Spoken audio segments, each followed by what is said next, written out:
And welcome back, folks, to a brand new spanking new SGB Let's Play. We are your hosts, Matthew, Elliot, and Johnny. And welcome to our a brand new Let's Play of Medieval for the PlayStation 1. Let me look at my casing here. Released in the year of roughly 1998, we are going to play a humorous gothic fairy tale. From the grave. Oh, look, it's Shinnok. That's a dead-on comparison, Elliot. No, there's a difference. Zarok here, that's our big bed, is essentially more competent and actually doing something else other than Shinnok.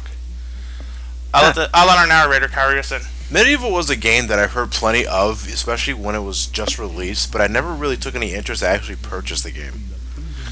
This is one of those games that's actually been built. This is actually one of those games that have been justified by time. In other words, once time passed on with this game, it actually got more of a cult following. Like Majora's Mask. Yeah. But nowadays you barely hear about it. No, you hear about it even more. Really? Yeah, it got a remake in 2000. I forget the year exactly, but it was when the PSP first came out. Yeah. See, the game came out around '98. I was all Crash Bandicoot at that time. So I was around 2 or 3 when this came out. In 1998? Yeah.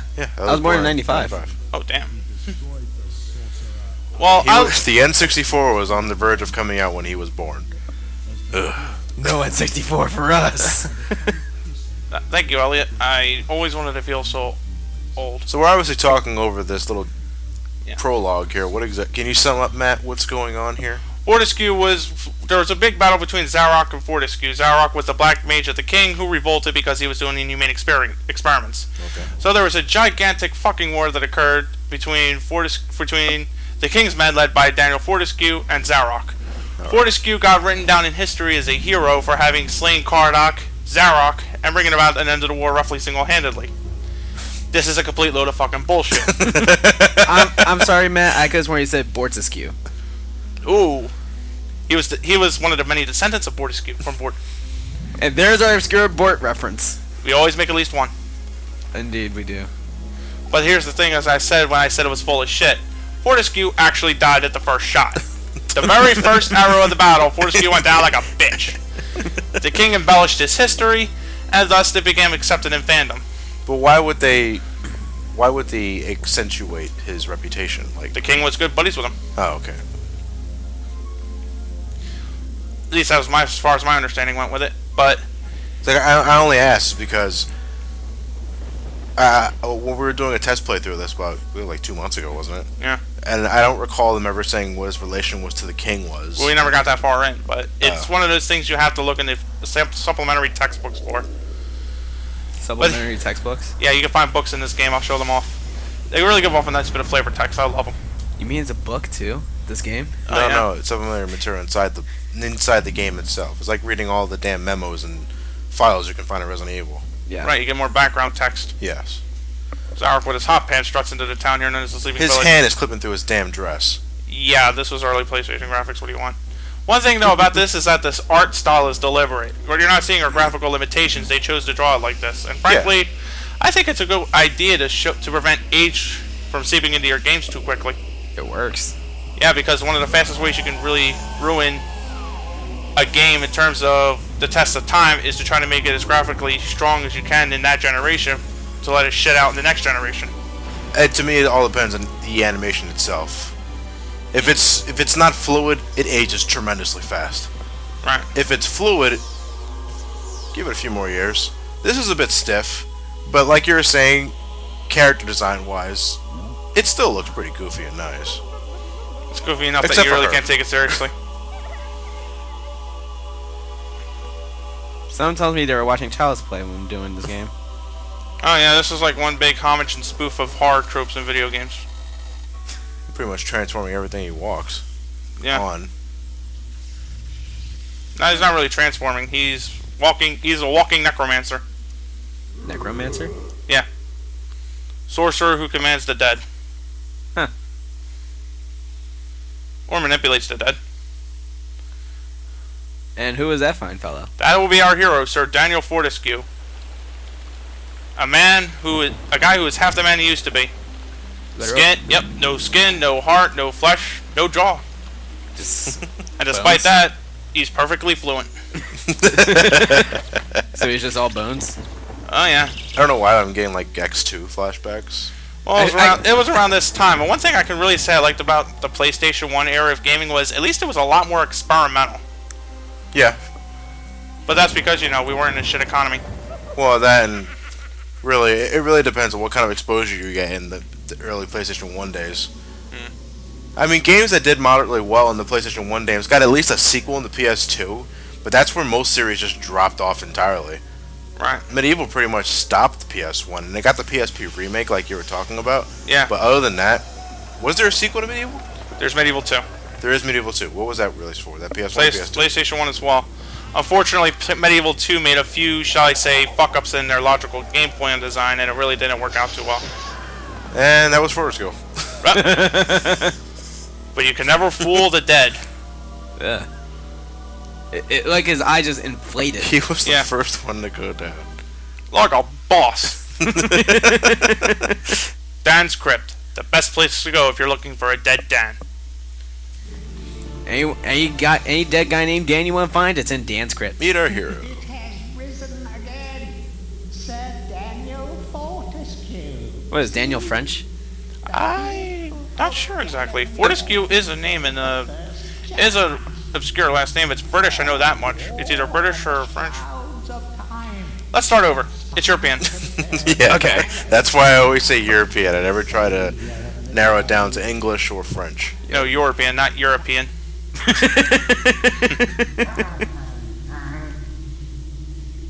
So Fortesque can't exactly talk, but he can moan, and people can understand what he's saying. Oh yeah, this is one of those games where it just sort of takes some of the piss out of it.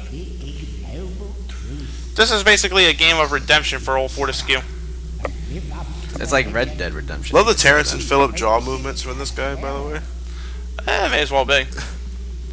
Control's a little bit stiff. I mean, not stiff, but it really flows quite nicely. Are you using the D-pad or analog stick? You have to use D-pad. Ah, I see. Square's your charge up attack, X is your basic attack, circle jump, triangle will be the daring dash later when I get it. Here's your book.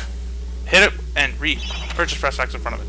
A treasure that you find will go into your coin score, displayed in the title. Yeah. You get coins you can buy shit. Okay then. Triangle, use that to defend. I like to use my shields a lot, so you're probably gonna see me go through a few shields. Unlike a lot of other people, I won't get hit in the face. I'll just drown into pools of the ancient dead. Do you have a free roaming camera, or is it set? It sort of does. Yeah, it sort of does, but you gotta be still to move it adequately. It's like Gex. Yeah. Pretty Life bottles. These are your basic heart containers. Fun fact, you run out of life, you're dead. Game over. But your life bottles give you a second go at it. You're dead. Again. Yep. Again. Oh yeah. So Dan is undead. He's re-dead, I like to call him. In other words, he's a corpse that doesn't play by the usual Final Fantasy rules of revive, kill, zombie. It's basically fluid ectoplasm, I like to call it. I'm just making up a term here. Once all that expires, he's dead.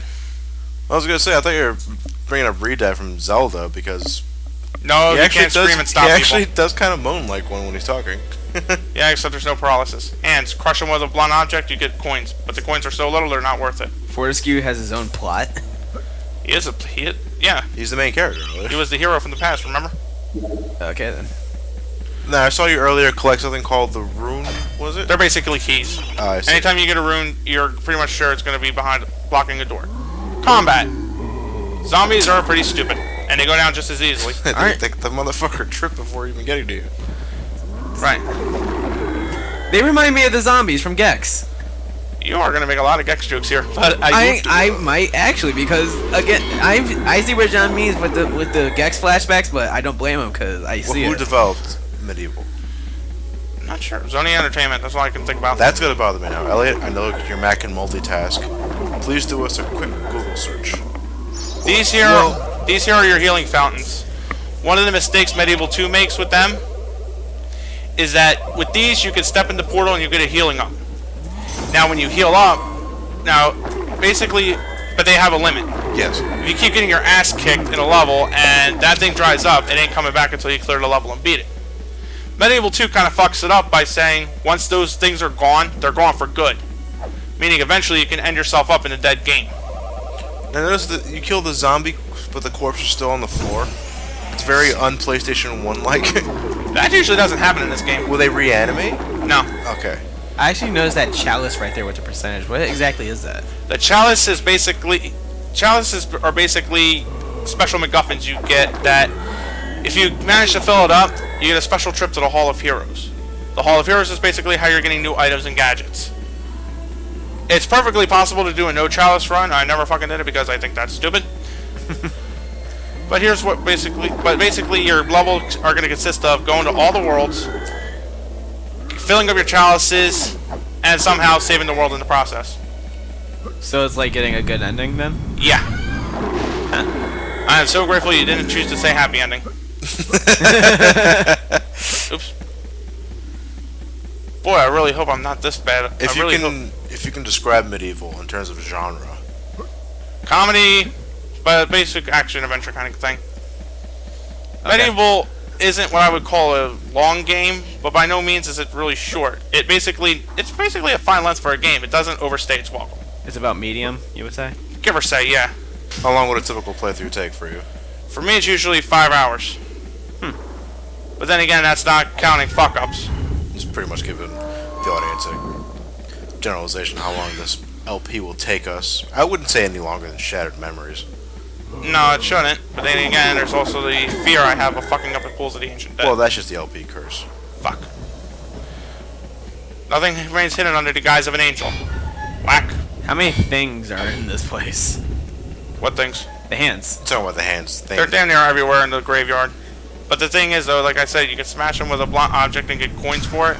But you get like 2 coins compared to like the bag's 10 or 50, so there's no real point. You might want to collect all the life bottles you can see in the game, too, for a very infamous part later in the game.